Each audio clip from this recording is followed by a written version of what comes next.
Welcome back to the mains crash course.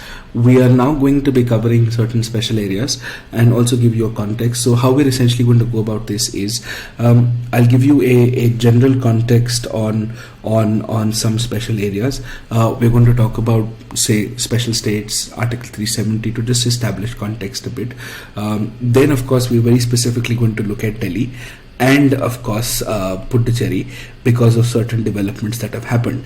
Now, though the previous year questions have had questions on Article 371A and the Naga issue, I don't particularly see a northeastern specific issue to be asked this year.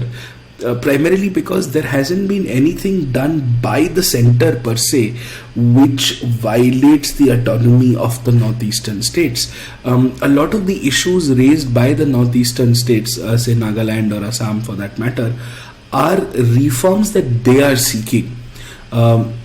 Apart from the 125th Constitutional Amendment Bill, which seems to be pending, where there could be a little bit of there could be a local an emancipation of local self-government in a certain amount of 6 scheduled areas. I don't see any major development that has happened, and for that, of course, I have enclosed the notes in the description box below.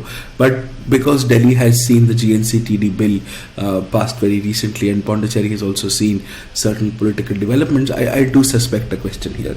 I also don't see a question on the future of Article 370 and the future of JNK, because now it's largely a political issue. It's largely a very, very opinionated issue, and the UPSC to ask you whether the abrogation was a right decision or not is honestly a very far-fetched question to ask. So let's set up certain context to this.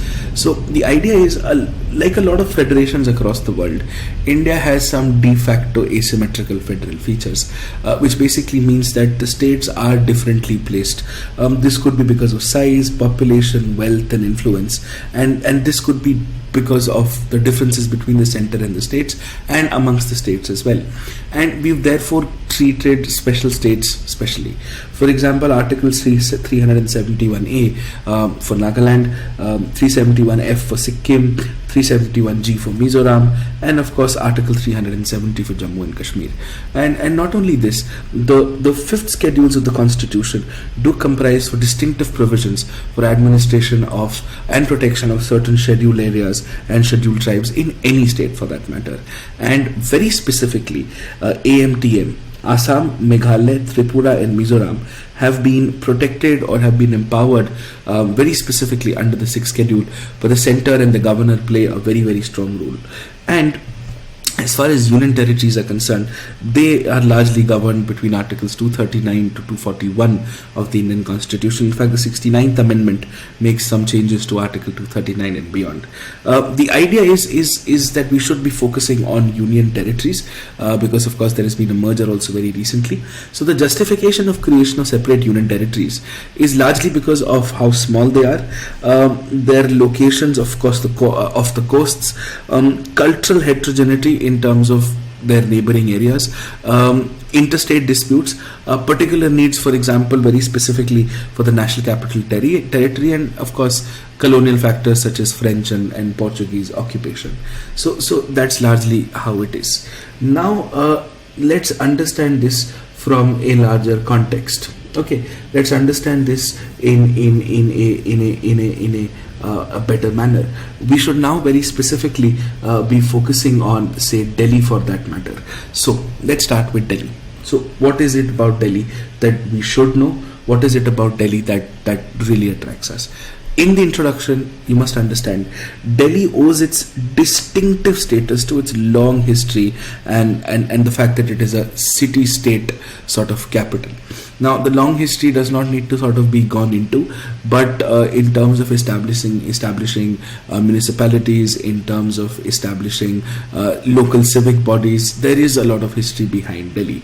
But if you look at it from an administrative point of view, Delhi has 9 districts, about 27 tehsils, 59 census towns, 300 villages, and 3 statutory town bodies, such as the Municipal Corporation of Delhi, the NDMC, and of course the Delhi Cantonment Board. The Delhi Cantonment Board is, of course, supposed to manage the cantonments, the army cantonments in and around in Delhi primarily. Apart from this, what is unique about Delhi is that Delhi also has four extremely important satellite cities. Gurgaon, which is now called Gurugram because the name change makes all the difference. Faridabad, both of these are in Haryana. Nuclear Industrial Development Authority, popularly called Noida, and Ghaziabad in Uttar Pradesh. Of course, apart from this, Delhi does have intersections to Rajasthan as well. See, as the capital of the nation, the Delhi does perform certain unique functions, and these unique functions are, say for example, aiding the union government in fulfilling its constitutional mandate of macroeconomic stability, handling currency, defense, internal security, external relations, and diplomatic missions, most of which are housed in Delhi. And this is going to be one of the key factors as to why a statehood of Delhi seems to be a slightly difficult proposition. Now, legally speaking, Article 239AA, which was added by the 69th Constitutional Amendment, accords a special status to Delhi as a union territory. Now, the only difference is it becomes a union territory with a state, with a legislative assembly. It allows for a legislative assembly with the Lieutenant Governor as the administrative head, with the exception over three subjects. These three subjects largely are land, police, and public order, which fall beyond Delhi government jurisdiction, which means in this the legislature is bestowed to make powers and laws on all other subjects. So except for land, I'm sure all of you know this, except for land, except for police, and except for public order, Delhi government and the Delhi Legislative Assembly can initiate lawmaking processes on anything and everything. Now, to understand the timeline of Delhi, it's basically the following things. There is the 69th Constitutional Amendment. Then there is the 2018 Supreme Court judgment. Then there is the GNCTD. Then there's the GNCTD law, and then of course there is the Pondicherry judgment, which is also very, very recent, right? And that Pondicherry judgment is going to have an impact on Delhi as well. The Lakshmi Narayan judgment versus Union of India. So we'll cover the larger timelines. As far as the 69th Amendment of 1991 is concerned, it added Article 239AA, which had renamed the Union Territory of Delhi as the National Capital Territory of Delhi, and this is where the GNCTD comes from, and designated the Lieutenant Governor as the administrator with powers to promulgate an ordinance when the Legislative Assembly is not in session. Now, here's the thing. This essentially makes Delhi neither a state and nor even a half state. It continues to remain a union territory, but was granted a legislative assembly just like Pondicherry. And this is fundamentally what the basics of the 69th Amendment are. The UPSC has already asked you the features of 69th Amendment, so I don't think you need to do them in detail all over again. You must know some key indicators of the judgment now and the context of the judgment. So the judgment that we're talking about is the Government of Delhi versus Union of India 2018. This is a Supreme Court judgment. Now, as we said before, land, public order, and police are exceptional subjects, whereby Delhi does not have any jurisdiction on this. Now, let's understand this. The fundamental clash between Delhi government and Lieutenant Governor, which is essentially from the center, lies in its foundations of Article 239AA. In terms of should the Lieutenant Governor be listening to the Delhi government, or should the Lieutenant Governor be acting using his or her own wisdom and in the interest of the center. So the Supreme Court has been very, very clear and very, very crisp about this. The Supreme Court says the Lieutenant Governor's agreement is not necessary for every decision that the Delhi government makes, and the bone of contention largely is the discretionary nature of the reference that is to be made by the Lieutenant Governor to the President under Article 239AA Clause 4. The Lieutenant Governor, in a mechanical manner, does not need to refer every decision made by the ministers to the President. It is only on a selective basis, and said that the purpose, the legislative intent, the due process of law intent behind it was to protect the interests of the center on matters of national interest, and those national interest matters which had a relationship with the national capital of Delhi, or the national capital, the region of Delhi. Now, the reference should always be made, and you must understand this, the reference should always be made on matters of great importance, and there is a difference between referring everything to the president and only substantive matters. And therefore, on all other matters which are not national interest related or are not so substantial in nature, the decision of the Council of Ministers should be final and binding on the Lieutenant Governor. The Supreme Court played it very smart because they were already hinging on lines of judicial activism. So they said, we're not going to give you a list of things that have to be referred to the president and what shouldn't be referred to the president, because that would essentially mean crossing a line of separation of powers. But the idea is use this on a rarest of the rare principle when there is a genuine stake involved. So this was the judgment which essentially safeguarded and reinstated the democratic fervor of the government. And of course, this was a major political issue, as you had a political party come to power for the first time on an anti-corruption mandate. And of course, there was a conflict of opinion with the government at the center. Now, in response to this, there has been the Amendment Act of 2021. Now, what happens here is, the idea is this Amendment Act basically undermines the powers of the elected government by reducing it to a secondary position and elevating the office of the centrally appointed Lieutenant Governor to a comparatively high pedestal. So, how does it do that? What happens? Let's discuss this. Fundamentally, you must understand that this act was passed largely because of how Delhi handled the second wave of the pandemic. And all of us are fairly aware, and all of us either have been through it or know people who have been through the state of affairs and the utter state of chaos that the national capital was in during the second wave of the pandemic. Now, the act basically implies that the elected government of Delhi cannot do anything without the permission of the Lieutenant Governor, increasing the significance of the latter's opinion over those of the elected government, by basically saying that the government of Delhi means the Lieutenant Governor. Now, while the elected representatives seemed to have been left powerless by the act, and there has been more weightage given to chosen unelected appointees such as the Lieutenant Governor in administration of Delhi, this is only going to lead to a larger confrontation between the Chief Minister and the Lieutenant Governor. Now, you must understand this, that while this act has been implemented, there has not been a point of conflict so far. But in the future, if so arises, the act is going to become a bone of contention, because federalism doesn't work on confrontation but actually works on cooperation, right? And that's the larger discussion. Now, when you look at this law, you must also understand a judgment which was given by the Madras High Court with respect to Pondicherry. The judgment is called K. Lakshmi Narayan versus Union of India 2019. Now, it is currently on appeal in the Supreme Court and is pending. The basic idea here is that Congress, which had a government in Pondicherry, had essentially a couple of Congress MLAs had sort of petitioned this. The judgment is supposed to sort of give relief to the ruling government in Pondicherry, and is supposed to have consequences beyond Pondicherry. The Madras High Court, in a strongly worded order, said the Lieutenant Governor does not have the right to interfere in the day-to-day affairs and cannot act independently.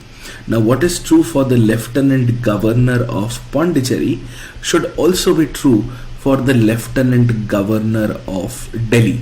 Now, this case is on appeal to the Supreme Court, and the Supreme Court is going to decide whether the governor is going to be the administrative head or not, and let's see how that turns out to be.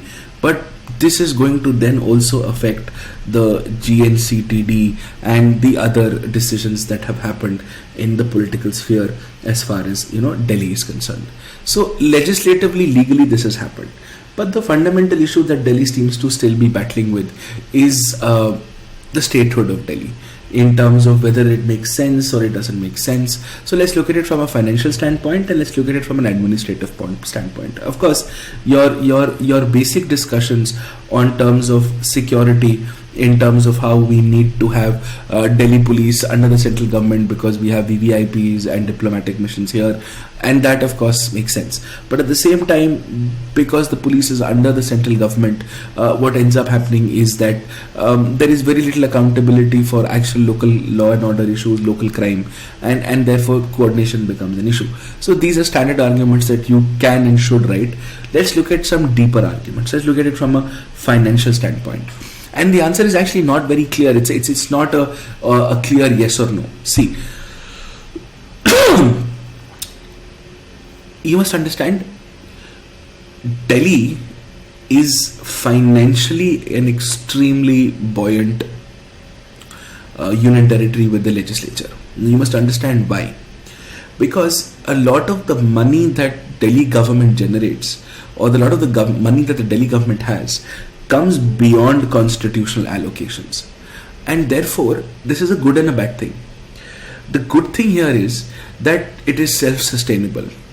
The bad thing here is you don't know how long term these generations are going to be, these revenue prospects are going to be. So on one hand, you are financially doing very well, but the question is, will you be doing well for the times to come? And you must understand that, because at the end of the day it's a union territory, Finance Commission doesn't quite cover it, right? Then if you look at it from a statistical point of view, in 2021, the Delhi government has received about 957 crores from the government of India as budgetary support in 2021, which is a negligible amount of money given the density of population and the extent of welfare that Delhi requires. And this amount has remained fairly unchanged since a long time.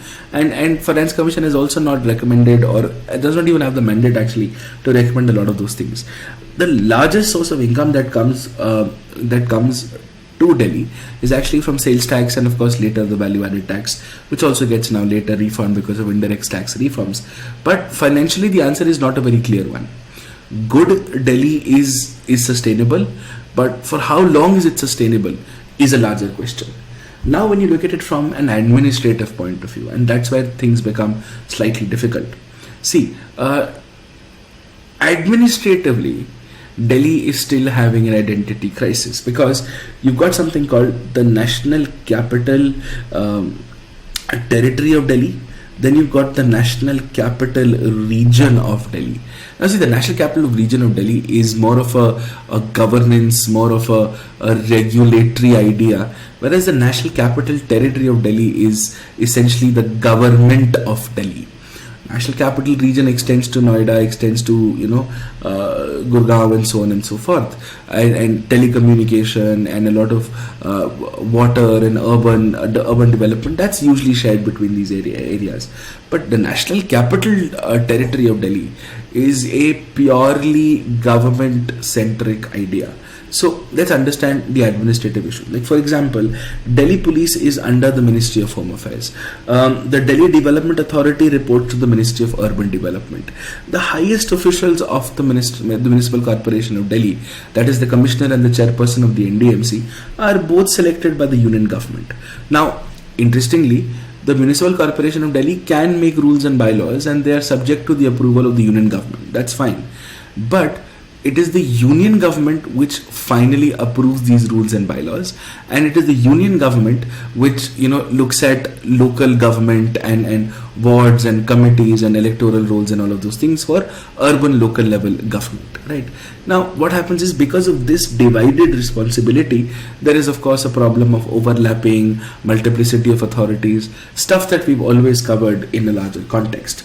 So the conclusion here becomes, what is it that you should write? You should write that any reform that you make, whether Delhi should be given statehood or not, it should always be overriding the objective of ensuring a strong democracy, but participatory politics in a new age, and the prevailing pattern of thin democracy that is seen in Delhi. This is actually taken from a research paper I was reading by one of the professors of political science at a very esteemed university in Delhi, and I was just going through it, and a beautiful line the professor had used. This is a line from a research paper written by I think Hegre, and who taken it from a foreign political science theorists called Bernard and Benjamin, I think, and that's the more appropriate conclusion that we would have.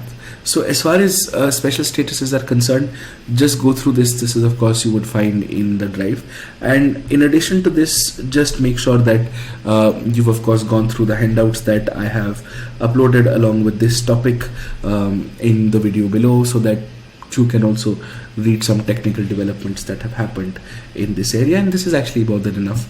Now we're only left with local self-government, and I'm going to cover that in the appropriate amount of detail. Thank you.